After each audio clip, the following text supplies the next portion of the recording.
మొదటి కాన్పు కదా, కొంచెం భయం ఉంటుంది. తనకి మానసికంగా ధైర్యం కావాలి. ఆ విషయంలో మీరేం కంగారు పడాల్సిన అవసరం లేదులే మేడం. ఎందుకంటే అంజలి మీరు అనుకున్నంత అమాయకురాలేం కాదు.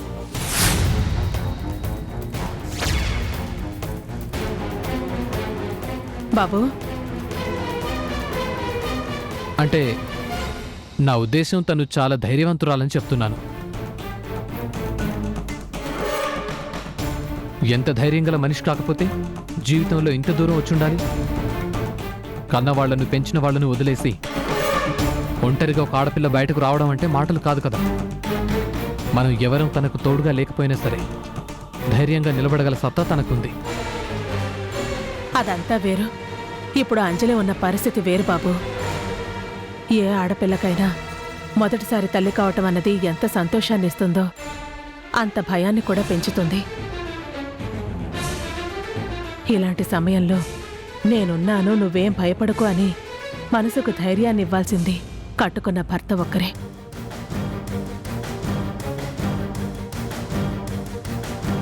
నేనెంత చెప్పినా కూడా భర్తగా మీరిచ్చే భరోసా వేరు. బహుశా ఇది మీకు తెలియందేమీ కాదు. నేను ప్రత్యేకంగా చెప్పాల్సిన అవసరం కూడా లేదనుకుంటా. సరేనండి, నాకు కొంచెం పనుంది, తర్వాత మాట్లాడుకుందాం.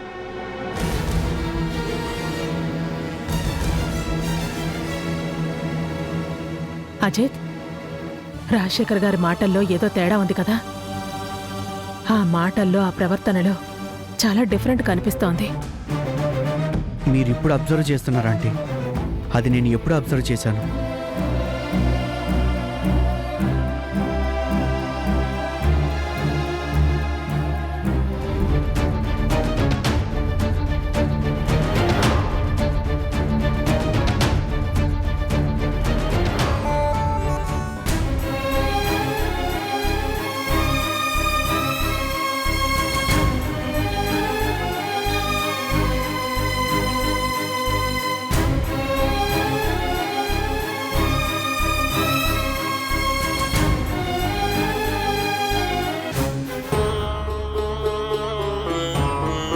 ఇప్పుడు నువ్వు ఆలోచించాల్సింది, అపురూపంగా చూసుకోవాల్సింది నీ కడుపులో పెరిగే నీ బిడ్డ గురించి.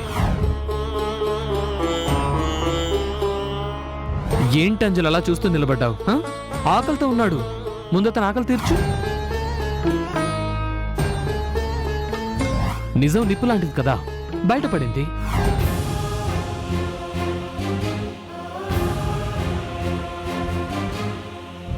స్వీట్స్ ఎందుకు ఇచ్చాను అంటే నీ శిష్యురాలు అదే అంజలి ఇప్పుడు అమ్మ కాబోతోంది.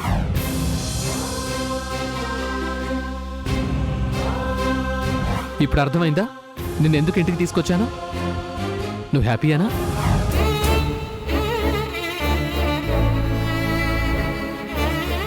ఈ వార్త తెలిస్తే అందరికన్నా ఎక్కువ ఆనందించేవాడు. అందుకే ముందు అజిత్కి చెప్పాలని తీసుకొచ్చాను.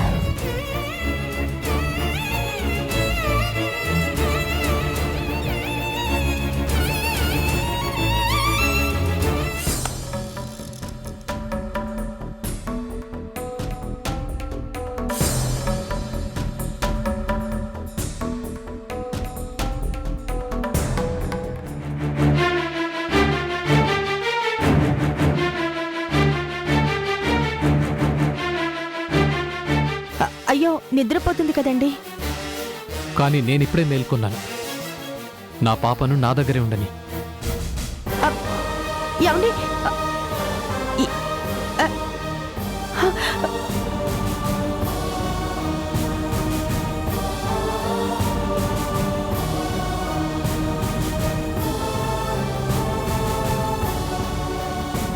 నా పాపను నా దగ్గరే ఉండని.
అయ్యో డాడీ, అమ్మ నీకోసం బట్టలు తెచ్చిపెట్టింది, చూడలేదా? చూశాను. మరి వేరే తీసుకున్నావేంటి? అది తన ఇష్టం, ఇది నా ఇష్టం. వేసుకోండి డాడీ. పింకీ,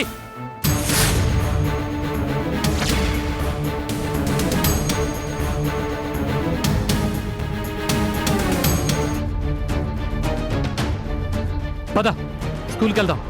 నేను రాను డాడీ, అమ్మతోనే వెళ్తాను. అదేం కుదరదు. రోజు నేను నిన్ను దించుతానన్నాను కదా, పద వెళ్దాం. నేను అమ్మతోనే వెళ్తాను. పింకీ,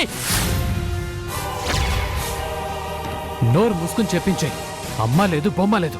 రా.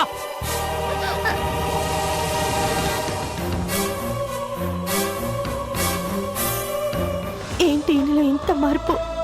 అసలు ఏమైంది?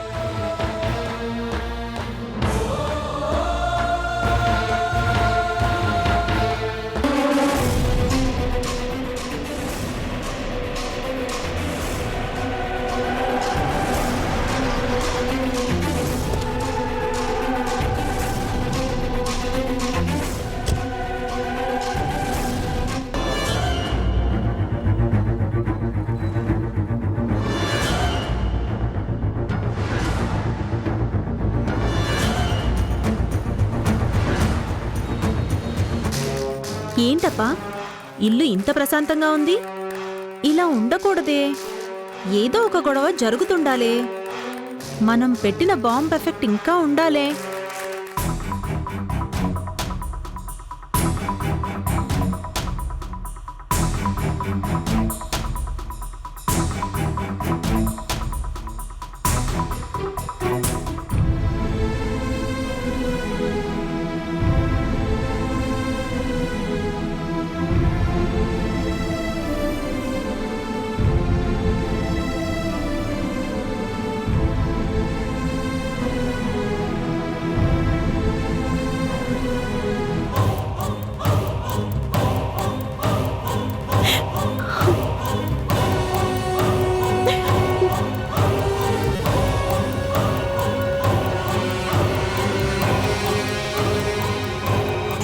హాయ్ అంజలి.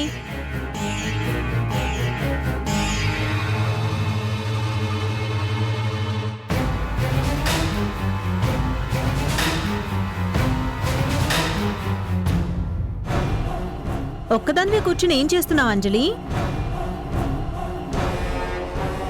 ఏంటి మొహమంతా అదోలా ఉంది? పాపం ఏడ్చి ఏడ్చి కళ్ళు రెండు వాచిపోయినట్టు కనిపిస్తున్నాయి. ఏమైందేంటి? మీ ఆయన తిట్టారా, కొట్టారా? ఏం జరిగితే నీకెందుకు గీత?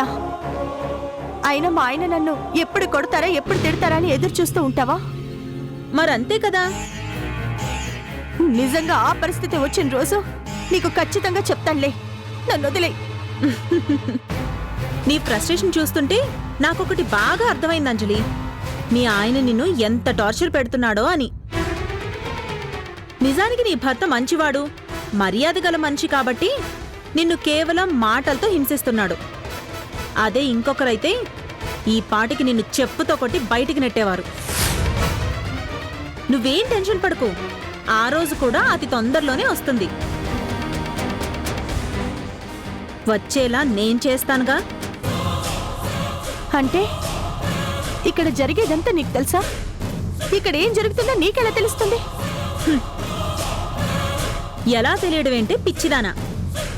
అసలు మీ ఇద్దరి మధ్యన నిప్పు పెట్టిందే నేను.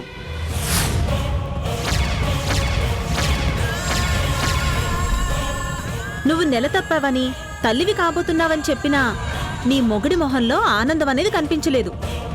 కారణం ఏంటంటావు? నువ్వు పెట్టే అన్నం తినడు, నీతో మాట్లాడ్డు. అసలు నీ కడుపులో పెరుగుతుంది తన బిడ్డే కాదు అన్నట్టు బిహేవ్ చేస్తున్నాడు కదా. ఇదంతా ఊరికే జరగట్లేదు మై డియర్ అంజలి. నేను ఆడించే ఆట. This is my creation. ఏం చెప్పావు? ఏం చెప్పి నా భర్త మనసు విరిచేశావు? నా అంతటా నేనేం చెప్పలేదు, కానీ అంతా తెలిసేలా చేశాను. నీ దగ్గరకు ఆ యూనియన్ లీడర్ని పంపించింది నేనే. ఆ యూనియన్ లీడర్ నిన్ను గోడౌన్ దగ్గరికి వచ్చేలా చేయించింది నేనే. నిన్ను చంపడానికి ప్లాన్ చేస్తున్నారని అజిత్కి వార్త చేరవేసింది నేనే.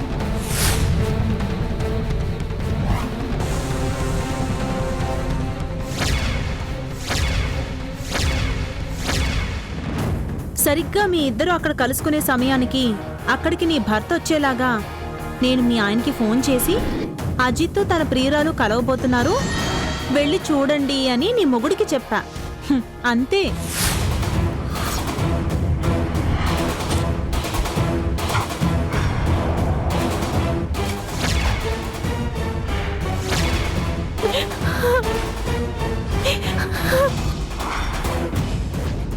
నేను అనుకున్న సీన్ కంటే అక్కడ ఇంకో గొప్ప సీన్ జరిగింది.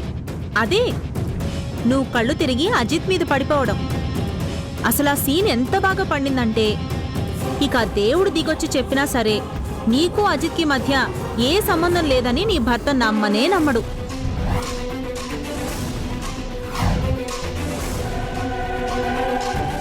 ఇదంతా క్రియేట్ చేసింది ఎవరనుకున్నావు? నేను. ఎందుకు గీత, ఎందుకు ఇలా చేసావు? నేనేం పాపం చేశాను? కడుపుతో ఉన్న ఆడదాన్ననే జాలైనా లేకుండా ఇంత పాపం చేస్తావా? జాలా నీ మీదనా? కథలో ఆవు కన్నీళ్లు చూసి పులి మనసు కరిగిందేమో కాని నీ కన్నీళ్లు చూస్తే నాకింకా ఇంకా కసి పెరుగుతుంది. నిన్నింకా ఏడిపించి చంపేయాలన్నంత ఊపొస్తుంది. నీకు దూరంగా పారిపోయాను కదా, నీ జీవితానికి అడ్డు రాకూడదని నేను అనుకుంటే నువ్వు మాత్రం ప్రతి క్షణం నా జీవితానికి అడ్డు పడుతూనే ఉన్నావు. ఇంకా ఎంత కాలం ఇలా సాధిస్తావు? ఇంకా నన్ను ఏం చేస్తే నీ పగ తీరుతుంది? ఇంతటితో అయిపోలేదు అంజలి. నీ మొగుడు నిన్ను బయటికి నెట్టాలి. కడుపుతో ఉన్న నువ్వు బిడ్డతో సహా మళ్ళీ ఫుట్పాత్ మీదకి రావాలి. అది నా టార్గెట్. నా జీవితాన్ని నాశనం చేసిన నిన్ను అంత తేలిగ్గా ఎలా వదిలేస్తాననుకున్నావు? నీ జీవితం నాశనం అవటానికి కారణం నేను కాదు, అది నువ్వు చేసుకుంది. కాదు, నీ వల్లే అయింది. నీ వల్లే. నేను పెళ్లి చేసుకుని ఏ రోజు నా భర్తతో సుఖంగా ఉన్నది లేదు. పెళ్ళైన మొదటి రాత్రి నన్ను వదిలేసి వెళ్ళిపోయాడు. దానికి కారణం నువ్వే. అంత కష్టపడి అతని మనసు మార్చి నా మెడలో తాళి కట్టించుకుంటే శోభనం రోజు నన్ను తిట్టేసి వెళ్ళిపోతే ఆ బాధ ఎలా ఉంటుందో తెలుసా? నేను నా జీవితాన్ని పోగొట్టుకుని బాధతో నలిగిపోతుంటే నువ్విక్కడ మొగుడుతో కాపురం చేసి బిడ్డల్ని కంటావా? ఎలా వదిలేస్తాననుకున్నావు? నీకు ఆ రోజే చెప్పాను, నా నోటితో నేనేం చెప్పను అని. అలాగే నేనేం చెప్పలేదు, కానీ అంతా నీ భర్తకి తెలిసేలా చేశాను. ఈ ఇంటికి రాగానే నీకెంత పొగరు పెరిగిందంటే నన్నే కొట్టి నాకే వార్నింగ్ ఇస్తావా? నాకు డీలర్షిప్ ఇవ్వను అని అంత బ్లంట్గా చెప్తావా? నువ్వు డిపాజిట్ చేసుకున్న తప్పులకి వడ్డీతో సహా తిరిగివ్వాలి కదా. అందుకే అన్నీ కలిపిచ్చాను, అనుభవించు. రేపు ఇంట్లోంచి బయటికొచ్చి నిలువ నీడలేక, పుట్టే బిడ్డకి షెల్టర్ లేక, దేవుడా గీతకి అనవసరంగా అన్యాయం చేశానని ఏడుస్తావు చూడు, ఆ రోజొచ్చి నా కాళ్ళు పట్టుకోవే, నీ మొహాన్ని ఇంత ముద్ద పడేస్తాను.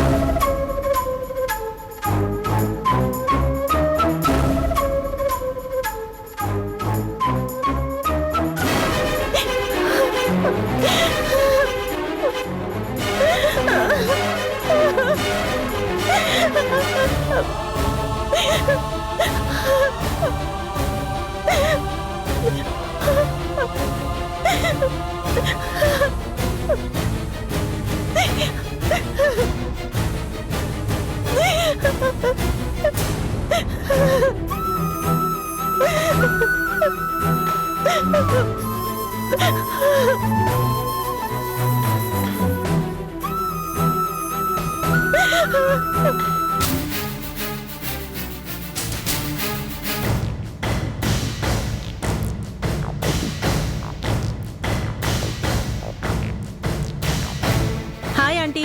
హాయ్ గీత, ఎంతసేపైంది వచ్చి? ఇప్పుడే ఆంటీ, మీకోసం చూస్తే మీరు లేరు. మరి పైకెళ్ళొస్తున్నావేంటి? ఎంతైనా నేను అంజలి కలిసి పెరిగాం కదా ఆంటీ, పలకరించి వస్తున్నాను. పని మనిషి కూతురు, దాంతో నీకు మాటలేంటి గీత? క్యాజువల్గా వెళ్ళాను ఆంటీ. సర్లేండి, మనం అర్జెంటుగా క్లబ్కి వెళ్ళాలి, పదండి వెళ్దాం. ఇప్పుడా? అవునాంటీ, మీకు సర్ప్రైజ్ ఉంది, రండి చెప్తాను. ఆ,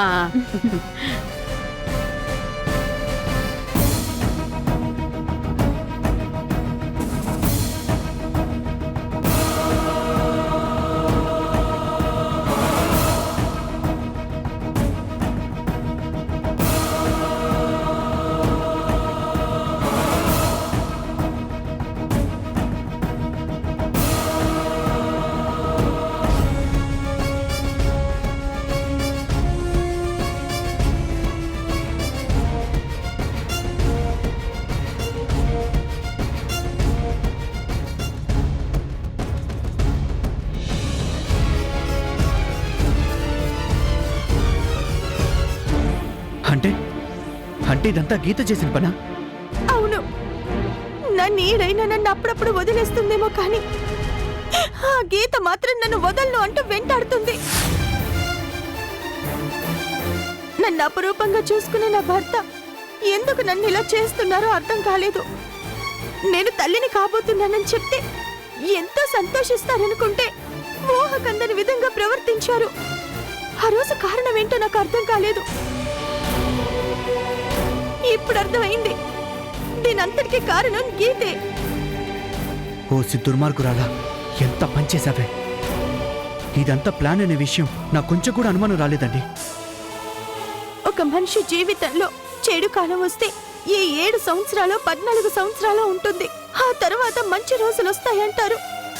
కానీ ఈ గీత నన్ను జీవితకాలం పాటు వెంటాడుతూ వేధిస్తూనే ఉంది. నన్ను ఎంతో అభిమానించే రాజశేఖర్ గారు ఉన్నట్టుండి నన్ను శత్రువుని చూసినట్టు చూస్తున్నారు. ప్రాబ్లం ఏంటో అనుకున్నాను, కానీ అసలు కారణం ఇది అని తెలిసాక నా రక్తం మరిగిపోతుంది. ఆ గీతని బ్రతకనివ్వకూడదు. దాన్ని చంపి నేను జైలుకి వెళ్తాను. గీతని చంపినంత మాత్రాన నా భర్త దృష్టిలో మనం మంచి వాళ్ళం అయిపోతాం అనుకుంటున్నారా? మన గుట్టు బయట పెట్టిందనే కోపంతో గీతని చంపారు అని అనుకుంటారు, కానీ గీత చేసిన తప్పులు బయటికి రావండి. అసలు తప్పంతా నాది. ఎప్పుడైతే రాజశేఖర్ గారికి నువ్వు భార్య అయ్యావని తెలిసిందో అప్పుడే నేను ఇక్కడి నుంచి వెళ్ళిపోవాల్సింది. అసలు దానికంటే ముందే నా దారి నేను పోయింటే ఈరోజు ఈ పరిస్థితి వచ్చేదే కాదు. నేను మొదటి నుంచి చెప్తూనే ఉన్నాను, తప్పో ఒప్పో గీత మెడలో తాళి కట్టారు, తనకి భర్తగా మారారు. జరిగినవన్నీ క్షమించేసి గీతకి మంచి భర్తలా మారిపోండంటే విన్నారా?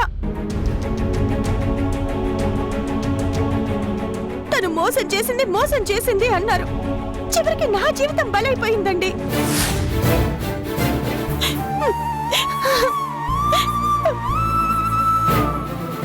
లేదు, నీ జీవితం నా వల్ల నాశనం కావడానికి వీల్లేదు. నేనిప్పుడే వెళ్ళి రాజశేఖర్ గారి కాళ్ళ మీద పడతాను.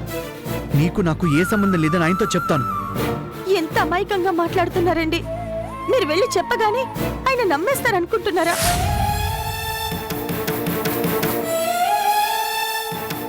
ఇప్పుడు ఎవరు చెప్పినా ఆయన నమ్మరు. ఆయనే కాదు, ఆయన స్థానంలో ఎవరున్నా సరే మనం చెప్పింది ఎవరు నమ్మరు. ఎందుకంటే మనం నోరు విప్పి మనసులో మాట చెప్పుకునే అర్హత కోల్పోయాం.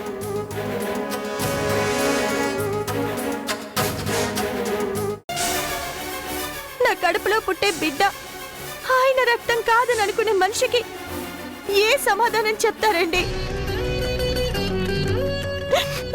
ఇప్పుడు నేను వెళ్ళి నా కడుపులో పెరుగుతుంది మీ బిడ్డేనని నిరూపించుకోవాలి. ఏ DNA టెస్టో చేయించుకొని నేను నా నిజాయితీని పరీక్ష చేయించుకోవాలి. ఆ పరిస్థితి రాకుండా నేనే ఏదో ఒకటి చేస్తాను అంజలి. నేను ఏం చెప్పినా ఆయన నమ్మని పరిస్థితి వస్తే నా ప్రాణం తీసుకునైనా రాజశేఖర్ గారికి అర్థమయ్యేలా చేస్తాను.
యాండి మీరు ఇక్కడ ఏ కూర్చోకూడదా? నేను ఈ కంపెనీకి యజమానిని, ఎక్కడైనా కూర్చోవచ్చు. నిజమేనండి, కానీ నేను ఇక్కడ అవసరం లేదు, వెళ్ళిపో.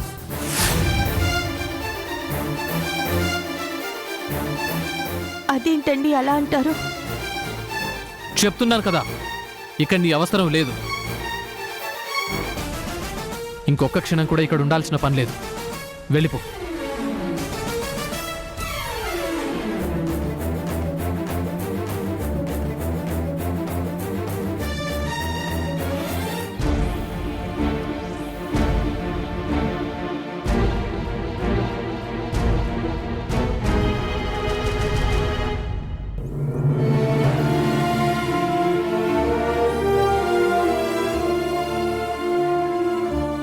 అంజలి, ఎంతసేపు అయిందమ్మా వచ్చి?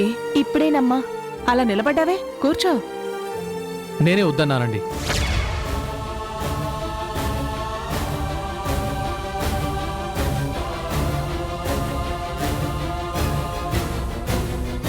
మీ మనసులో ఒకటి పెట్టుకొని పైకి ఇంకొకటి చెప్తున్నారు. మనసులో ఒకటి బయటకి ఇంకోటి చెప్పడం నాకంటే నీకే బాగా తెలుసు అనుకుంటాను. మీ మనసులో నా మీద కోపం ఉంది, కానీ బయటికి చెప్పరు. మీ లోపల ఎన్నో ప్రశ్నలు, ఎన్నో అనుమానాలు.